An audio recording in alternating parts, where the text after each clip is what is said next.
This is Jack Dennett, inviting you to Maple Leaf Hockey Talks. Every time Shaq comes on the ice, there's a noticeable lift in action. Shaq has been storming around the ice, causing quite a commotion. So far, he hasn't had much luck around the net, but he's been the life of the party. Fans like to see him take off like an express train, and they never know when he's going to be derailed.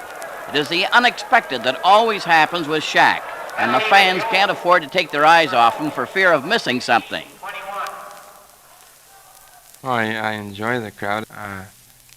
Let's say that I might take a running jump or something like this, or really barreling down the ice. I would like it if we were up a few more goals, and then I could try other things. Eddie Shaq, the great entertainer, and you'll find Eddie puts plenty of fun into talking about his career. I was working as a butcher in Sudbury, and then I worked for Dominion stores, and then I had a chance to go and play hockey, and I was 14 and a half. I was making around $60 a week at the time. I was going to drop down $40, but I was looking forward to the getting up in the big time. But the first step to the big time didn't pay too well. We started out at the Guelph, and they said $20 a week, and you had to pay $15 for room and board and $5 to spend. Eddie spent 5 hard working years in Guelph, then moved on his first pro training with Providence. For 3 years, he shuffled back and forth between Providence and New York.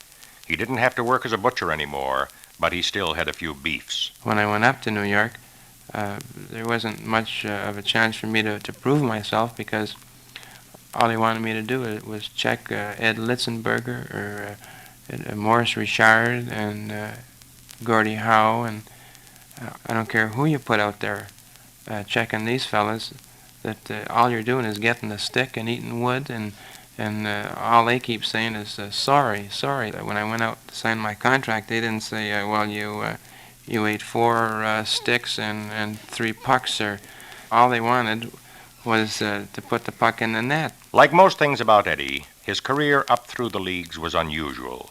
First of all, I was traded to Detroit for 24 hours. And while he was figuring that one out, he got a phone call he didn't believe. We didn't have a phone at the time, and Red Sullivan walked over to the house and said I was traded to Toronto. I said, yeah, great, really great. Who for? Pulford, Keon, and Mihalovic? He wasn't traded for them. He joined them. My first year, I think I scored 15 goals with the Leafs. In the years that followed, the Leafs rode the crest of a winning streak, and Eddie earned his reputation as a man who played for laughs as well as goals. But when the hard times came, Punch decided he needed more goals and less laughs, and Eddie was sidetracked to Rochester. Going down to Rochester, I thought it did me the world of good. I felt that I had to do the best I could and get my confidence back. I was losing a little bit of my confidence in hockey, and with anyone, if they lose their confidence, it takes a while to get it back. His confidence came back fast in his first game with the Rochester team. The first shot I get, boom, it goes in, and I wind up getting another hat trick. Well, I said, if this is going to keep on like this, I'll have 250 goals. I'll just pass that Hull like nothing. But in Toronto, the goals were still scarce, and the laughs even scarcer. The fans let the club know how much they missed Eddie. I was laughing because they weren't winning, because I wasn't there. I didn't know they're saying, we want Shaq. The management got the message, and Eddie continued to get the message to the fans. I have my own people up in the stands, and I get them going on this we want Shaq, because Mr. Imlach sometimes doesn't hear it, and then I keep giving him a plug every so often, and behind the bench you can probably see me. Sometimes I give it a stretch and I give him a wink there. I'm ready, Punch, I'm ready. Send me out. But in spite of the clowning, it was a more serious Eddie Shaq who came back from Rochester. He scored 26 goals for the club that season. His 20th goal was a highlight. Your 20th goal, it was a big thrill for me. The Rangers are leading 3-0 in the third period. Shaq, Kelly, and Pulford are out on a player change. They're all set. The puck is loose. Pulford recovers and cuts back to his own blue line. Pulford overskates the puck. Vaughn picks it up. He skates down the right wing. Shaq and Kelly with him. Vaughn's over the blue line. He shoots. He scores! Shaq will get credit for that one. and it is his 20th goal. Shack, off balance, skated in front of the net as Bond shot, and the puck deflected off the blade of his stick and hopped over Manniego's arm. That puts the Leafs back in the game. The 20th was a thrill, but even more than that, Eddie remembers a surprise assist from Red Kelly. A thrill for me last year was when Red Kelly passed me the puck, and there's no goalie in the net. All guys that pass the puck to is me. Well, I got so shook up about it that I took a backhand, and I missed the net and hit the post, and it ricocheted off the boards. The other players were just, they were stunned, and they were just standing watching, and I finally got the puck again and shot it in. But this was a real something to me. I maybe wouldn't bother anybody else, but just to see Red pass me the puck like that, where Red wasn't scoring that many goals at the time, this is what kind of a guy Red Kelly is, that you have to take your hat off to a man like that. He's called the Clown Prince of Hockey, Sweet Daddy Shacky, and a lot of other things. But no matter what the nickname, Eddie is the biggest crowd pleaser in the league. He makes you remember hockey as a game and a lot of fun.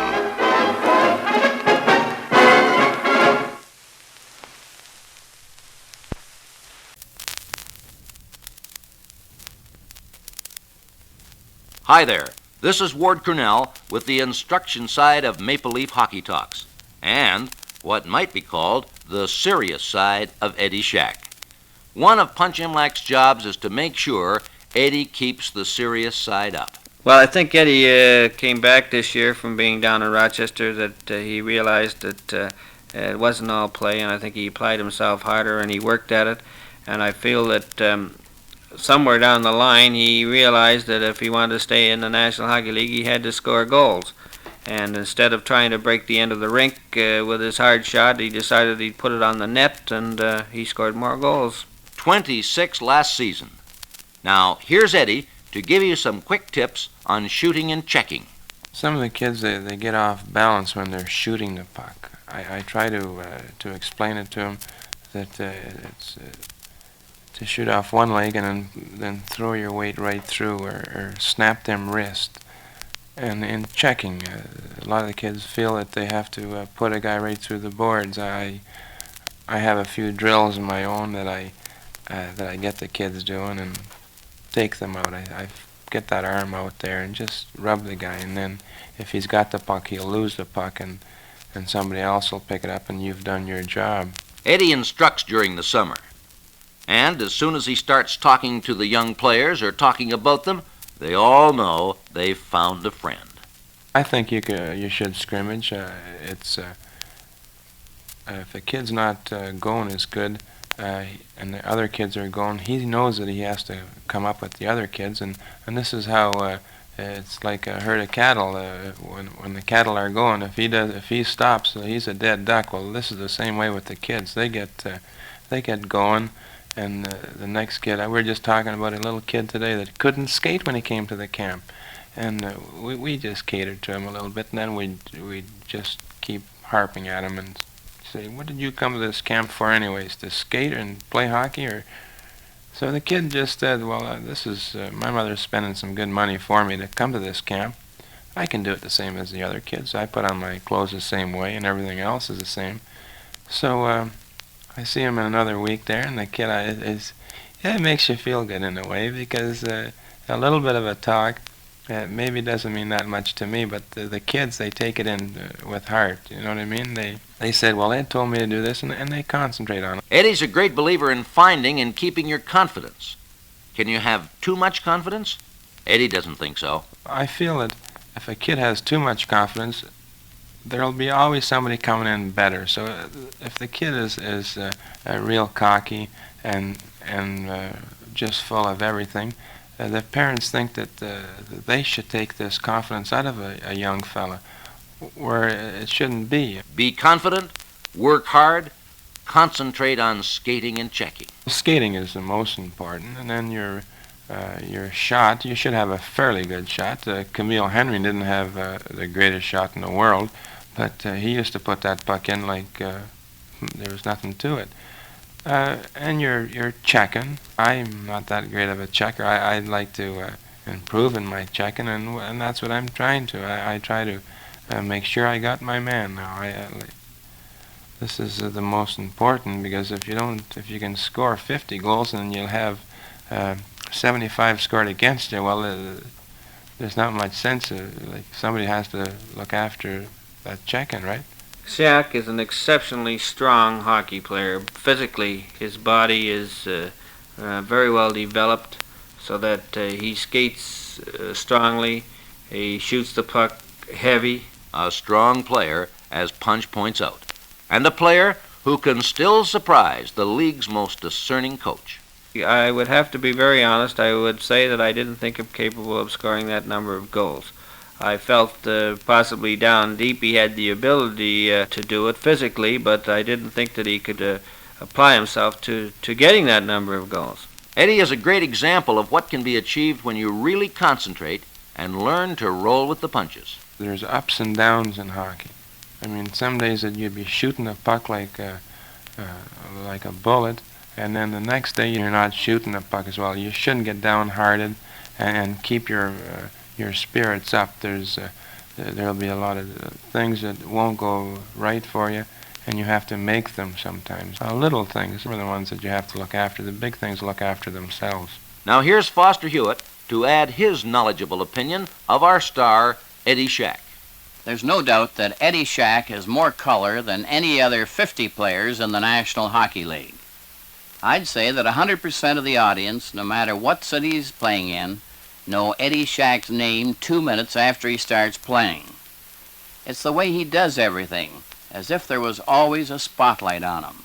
He even fights differently, sometimes with his head.